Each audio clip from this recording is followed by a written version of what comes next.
Assalamualaikum warahmatullahi wabarakatuh.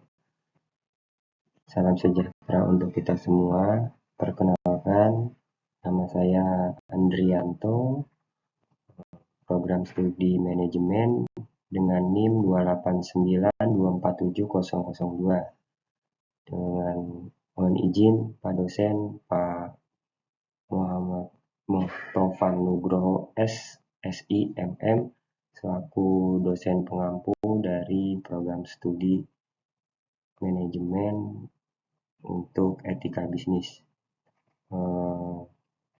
PowerPoint ini saya buat untuk tugas UTS dari etika bisnis. Baik, kita lanjut untuk pembahasan materinya. Dalam agenda sini terdapat ada pendahuluan, pembahasan, landasan teori, serta penutup. Dalam pendahuluan terdapat dua, yaitu latar belakang etika bisnis, sasaran, dan ruang lingkup etika bisnis. Lalu di landasan teori terdapat tiga. Yang pertama ada pengertian etika dan bisnis survei result. Yang kedua ada teori-teori etika bisnis. Yang ketiga ada pendekatan stakeholder. Lalu dalam pembahasan kita terdapat ada 4.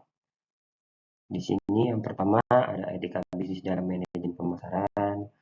Yang kedua ada etika bisnis dalam manajemen produksi. Dan yang ketiga ada etika bisnis dalam manajemen sumber daya manusia. Dan yang keempat ada etika utilitarianisme. Serta yang terakhir ada kesimpulan serta saran-saran. Lanjut latar belakang bisnis. Latar belakang bisnis ini ada etika bisnis itu menjadi isu penting dalam dunia bisnis modern. Lalu perkembangan bisnis yang semakin kompetitif sering sekali mendorong perusahaan untuk mengabaikan aspek moral dan etika. Dan yang ketiga, penerapan etika bisnis membantu membangun reputasi kepercayaan dan berkelanjutan bisnis. Perkembangan bisnis yang semakin kompetitif ini seringkali banyak perusahaan-perusahaan yang melanggar aspek moral etika yang contohnya saling serang, saling menyindir antar produk yang di pasaran. Lalu penerapan bisnis itu yang baik akan membangun kepercayaan dan berkelanjutan bisnis. Jika dalam berbisnis kita baik, jujur, serta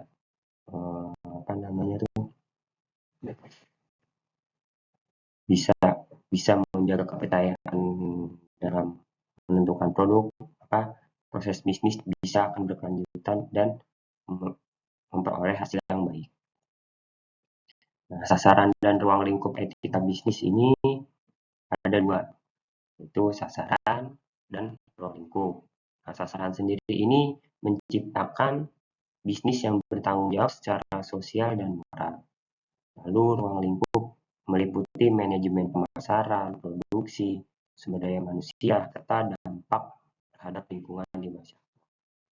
Di dalam etika bisnis ini, suatu produk itu yang baik itu setelah proses produknya itu baik untuk pemasarannya, baik dalam produksinya, serta sumber daya manusianya yang baik, serta dampak apa yang terjadi pada lingkungan sekitar untuk di masyarakat. Jika semua proses dengan baik, maka hasilnya pun akan baik. Nah, pengertian etika dan bisnis. Etika di sini adalah prinsip moral yang membimbing perilaku baik dan buruk. Bisnis sendiri ini kegiatan komersil yang bertujuan mencari keuntungan melalui produksi dan penjualan barang atau jasa. Dan etika bisnis, penerapan prinsip etika dalam praktek bisnis mencapai keseimbangan antara keuntungan dan tanggung jawab sosial. Nah, lalu di sini ada teori-teori etika bisnis. Nah, teori-teori etika bisnis itu terbagi menjadi 4. Pertama, teori deontologi, lalu teori teleologi, lalu ada teori keadilan, serta teori HAM. Teori deontologi ini adalah keputusan berdasarkan kewajiban moral, bukan hasilnya. Lalu kalau teori teleologi atau konsekuensialisme, keputusan didasarkan pada hasil yang memberikan manfaat terbesar bagi orangnya. Lalu teori keadilan menekan kepentingan distribusi yang adil dari keuntungan dan beban dalam masyarakat. Dan yang terakhir ada teori hak. Teori hak ini mengedepankan hak-hak individu yang harus diikuti oleh bisnis. Pendekatan stakeholder. Pendekatan stakeholder ini adalah mengutamakan kepentingan semua pihak yang terkena dampak dari bisnis, bukan hanya pemegang saham. Lalu stakeholder meliputi pelanggan, karyawan, pemasok, komunitas lokal, dan lingkungan. Tujuan dari pendekatan stakeholder sendiri ini adalah mencapai keseimbangan antara kepentingan bisnis dan kepentingan stakeholder. Lalu dalam pembahasan di sini ada 4.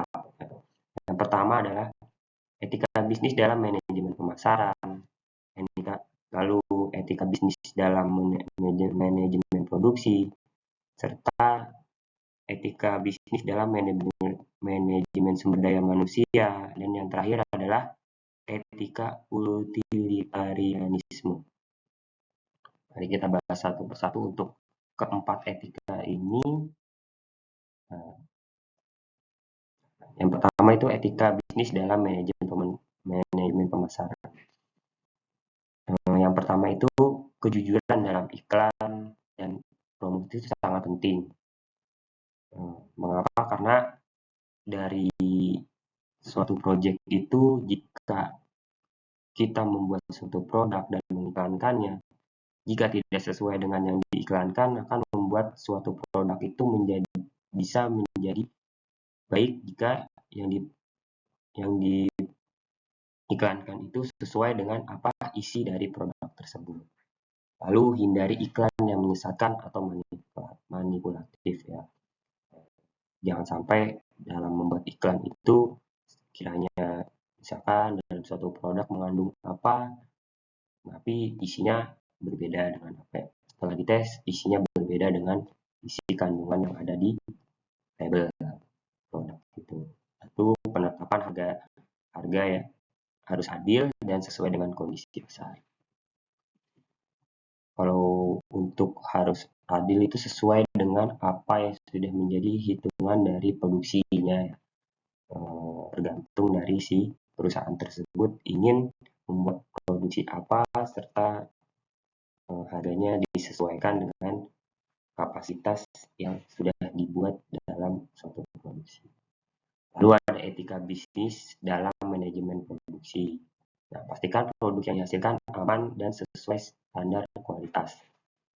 Jika dalam suatu produk itu tidak memenuhi standar dan tidak layak, maka sudah dipastikan produk itu adalah produk gagal. Makanya mungkin dalam suatu produk itu harus ada namanya, kalau jika produk makanan harus ada food defense atau pengecekan setiap dalam produksinya agar suatu kualitas itu bisa menjadi yang terbaik untuk di masyarakat. Lalu pengolahan limbah produksi yang tidak kalah penting, harus memperhatikan kelestarian lingkungan. Jangan sampai kita memproduksi suatu produk bisa mencemari lingkungan sekitarnya, karena dalam lingkungan ini adalah berkelanjutan dan yang bisa menjadi generasi yang merasakan itu generasi yang akan datang. Lalu produksi yang tidak etis dapat menciptakan risiko hukum dan rusak reputasi perusahaan. Jika dalam suatu produk itu tidak sesuai dengan apa yang sudah diiklankan, apa yang sudah diinformasikan, itu jika terdapat di pasaran itu otomatis bisa merusak reputasi perusahaan. Terlebih lagi jika suatu perusahaan sudah memiliki brand atau nama yang baik. Jadi untuk produksi yang baik itu adalah menjaga reputasi perusahaan.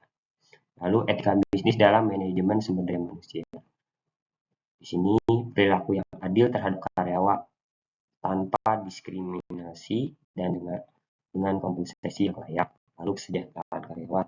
Nah, ini penting ya bagi seluruh pelaku usaha. Kesejahteraan itu harus bisa diperhatikan karena dengan karyawan sejahtera maka proses produksinya pun akan berjalan dengan baik karena mereka merasa nyaman dengan apa yang sudah menjadi hak dan kewajiban mereka. Lalu pentingnya keseimbangan antara kepentingan perusahaan dan kesejahteraan karyawan. Lalu yang keempat ada etika utilitarianisme. Prinsip utilitarianisme ini adalah keputusan bisnis harus memberi manfaat terbesar bagi mayoritas. Lalu contoh penerapannya adalah program CSR yang berdampak positif bagi masyarakat dan lingkungan. Keputusan harus mempertimbangkan dampak jangka panjang terhadap seluruh stakeholder. Itu sih penjelasan sedikit tentang etika bisnis yang ada di dalam suatu proses produksi, di mana ada 4. Lalu yang terakhir ada penutup, ada kesimpulan serta saran-saran. Kesimpulan dari materi ini adalah pertama ada etika bisnis menjadi landasan penting dalam menjalankan bisnis secara bertanggung jawab. Lalu penerapan etika dalam pemasaran produksi dan SDM membantu menciptakan hubungan yang harmonis antara perusahaan dan stakeholder. Yang terakhir ada keberhasilan perusahaan tidak hanya diukur dari keuntungan, tapi juga dari dampak sosial dan lingkungan. Lalu saran-sarannya adalah integrasikan prinsip etika dalam budaya perusahaan, tingkatkan transparansi dan akuntabilitas dalam setiap pengambil keputusan.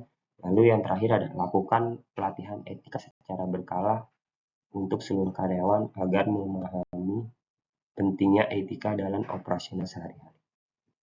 Jika semua ini bisa jalan dengan baik, dengan jujur, dengan sesuai apa yang sudah dilakukan untuk menciptakan produk atau hubungan yang baik terhadap seluruh masyarakat serta produk yang dihasilkan.